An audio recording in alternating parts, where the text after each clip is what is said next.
You are listening to the Standard Podcast, May 25th, 2017 edition. This week's headlines include Scugog to continue discussions with OLG and Mississaugas about casino revenue. Mayor Letham looks to the future at annual chamber luncheon. The shock of rising hydro bills. And in sports, North Durham United Football Club season kicks off with league games and picture day.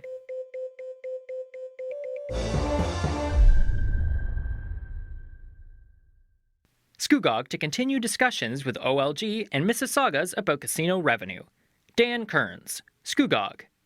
Council has learned the services the township provides to the Scugog Island First Nation Reserve and the Great Blue Heron Casino costs about $1.2 million annually. At a meeting on Monday, May 15th, Gary Scanlon from Watson & Associates Economics Limited presented the findings of a fiscal impact assessment regarding the present cost of providing municipal services to the Mississaugas of Scugog Island First Nation Reserve and the Great Blue Heron Casino. According to Scugog CAO Paul Allure, in 2000, the Mississaugas of Scugog Island entered into an agreement with the township to share a portion of the casino's revenue with the township, 30% of their 5% host community share. The agreement lasted until September of 2016, when OLG took over management of the casino. However, in July of 2016, OLG committed to continue to pay the township at the 2015 rate for a 12-month period. Under the temporary agreement, the payments were going to cease on September 7th, unless a municipal service agreement was reached. However, earlier this month, OLG extended the deadline to December 31st. Mr. Allure said, "It is vitally important for the township to continue to receive contributions from the Great Blue Heron Casino." The township retained Watson & Associates in the fall of 2016 to conduct a fiscal impact assessment. Mr. Scanlon said, "What we were tasked with was to identify the costs associated with the township services provided not only to the OLG, but also to the reserved lands, because obviously they receive access to recreational services, they receive fire assistance, they receive road clearings, etc. Mr. Scanlon's report estimates the current annual service cost to the First Nation is $290,000, and the annual service cost for the casino is $894,000. Mr. Scanlon said, "I think there was talk from the OLG about a fee-for-service arrangement. I think it would be very difficult to have a fee-for-service arrangement." Council later voted to receive Mr. Scanlon's report, to have the mayor and CAO continue discussions with the OLG and the Mississaugas in order to establish a service agreement, and to request Premier Kathleen Wynne and Minister Charles Sousa to review and reinstate the revenue-sharing agreement which existed from 2000 until 2016.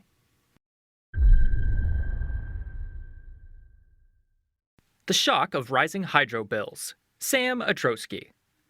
As the cost to produce hydro reaches record lows, Ontarians are paying more than they ever have on their hydro bills.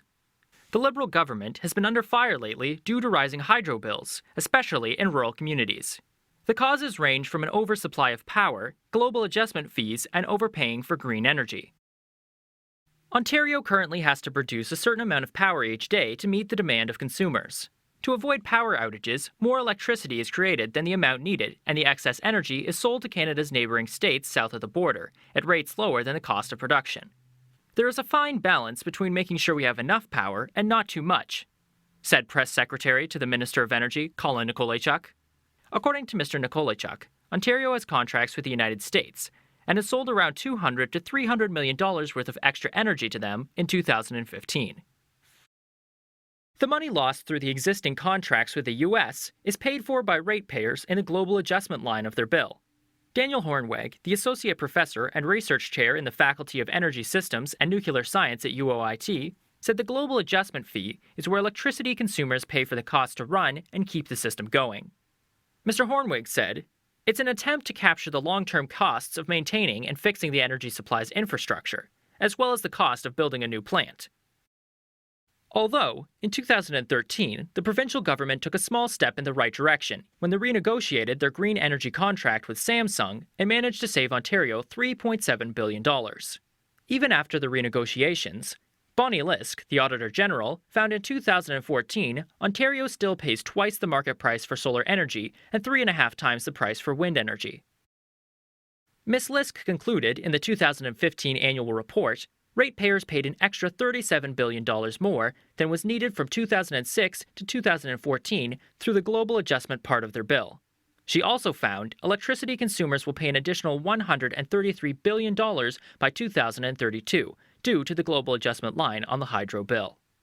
Ms. Lisk has criticized the government in the past for signing overly generous contracts, especially when the big push for green energy came in 2009.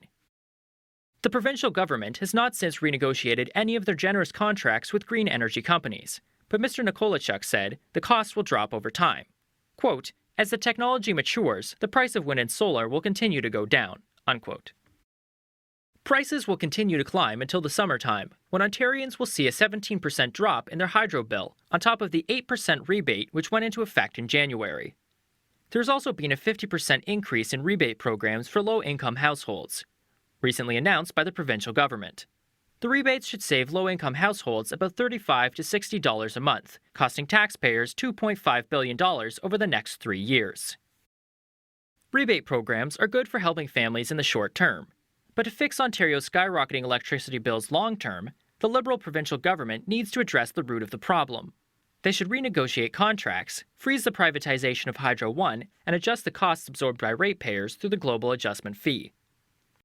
Until the government begins to work on these issues sincerely, skyrocketing electricity bills for Ontarians should come as no shock. The Standard News has moved, but not far. We're now at 182 Northport Road, Unit 10. We have the same phone number, 905-985-6985, and the same emails. The Standard News is your local news covering Scugog, Uxbridge, and Kawartha Lakes townships. Stay informed with the Standard News. Delivered to homes and businesses and available online at thestandardnewspaper.ca. Call 905-985-6985 for your personal ads and business ads alike. Mayor Letham looks to the future at annual Chamber luncheon. Dan Kearns, Kawartha Lakes. City of Kawartha Lakes Mayor Andy Letham gave local residents and business community members an update on the city's accomplishments, as well as a glimpse of the future, at the Lindsay and District Chamber of Commerce's mayoral luncheon on Wednesday, May 17th. The event was held at the Lindsay Golf and Country Club. Mayor Letham opened his speech by stating, "For years, the municipality has focused on a goal of keeping property taxes low. He said, we've borrowed money and we've used up our reserves to make up that difference. We've burned through, in the last 10 years, $36 million of our reserves to keep those property taxes at what we feel is a reasonable level as politicians." He added, "The most common question for councillors come budget time is how high of a tax increase residents would be burdened with."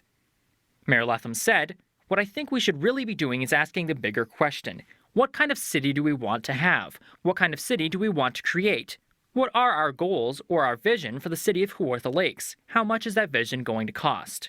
The mayor said council is expected to hear more about the city's asset management plan in the coming weeks. He said, "We will soon be in a much better position to make some long-term decisions."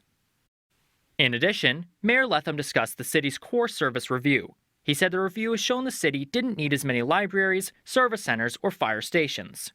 He said, "The numbers told us that they were being underutilized or were oversupplied, and the public has, for the most part, agreed with us. We've also been able to use our core service review to change the way we do business, to effect a better outcome. In 2017, because of internal changes that we made at the city, we were successful in winning $2 million in additional grants to cover some of the work for our water and wastewater systems." The mayor also discussed council's decision to discontinue trailer park operations at Bob Cajun's Beach Park.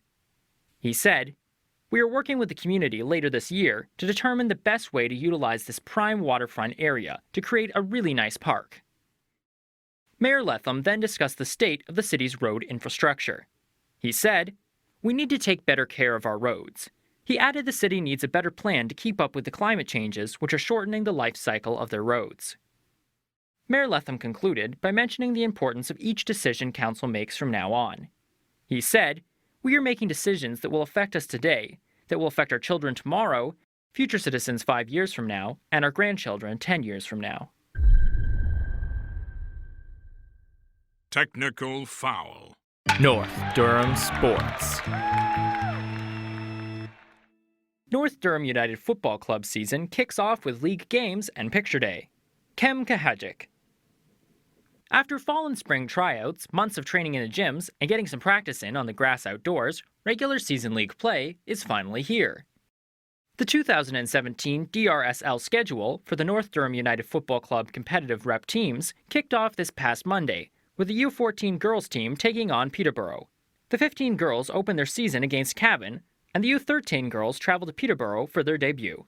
A simultaneous doubleheader is scheduled for Wednesday at the Harema Fields in Uxbridge, with the U13 boys taking on the Oshawa Kicks and the always tenacious U17 boys going up against Pickering. The U18 girls, coached by soccer volunteer legend Grant Oliver, will begin their Huronia Soccer League season on June 1st at the Police Shed against Newmarket. This venue challenges Harema for the most mosquitoes on any given night, so don't forget the bug spray. This Saturday, May 27th, the Scugog soccer fields are hosting the North Durham United Football Club's Picture Day. Events kick off at around 1:30 p.m. and run until 7 p.m. or so. Besides team and individual photos being taken, the day is filled with fun competitions, prize giveaways, ball jugglers, scrimmages, a barbecue, and a group photo for all of the members of the soccer club. It is always a fun day, with lots of kids and parents having fun, and the event is open to anyone who would like to come by and take in the great atmosphere. In case of inclement weather on Saturday, the event will take place the next day, Sunday, May 28th. A big thanks to all the volunteers who will be helping out throughout the day, especially Martina Magnante, who will be in charge. It was a strange night for the Toronto Football Club in New York last Friday, as they came away with a 1-1 draw. The Reds missed a penalty and a few late chances to secure the 3 points, but still remain with only one loss for the whole season. Send me your info at kem@powergate.ca. For more local news, visit www.thestandardnewspaper.ca. The Standard Podcast was produced by Greenstream Studio. Visit www.greenstreamstudio.ca for all your multimedia production needs.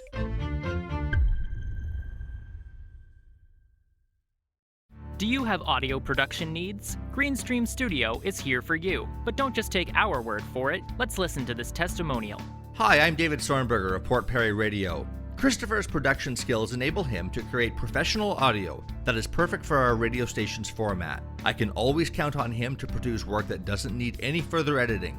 He would be an asset to any organization requiring these expertise and attention to detail. For more information, visit greenstreamstudio.ca.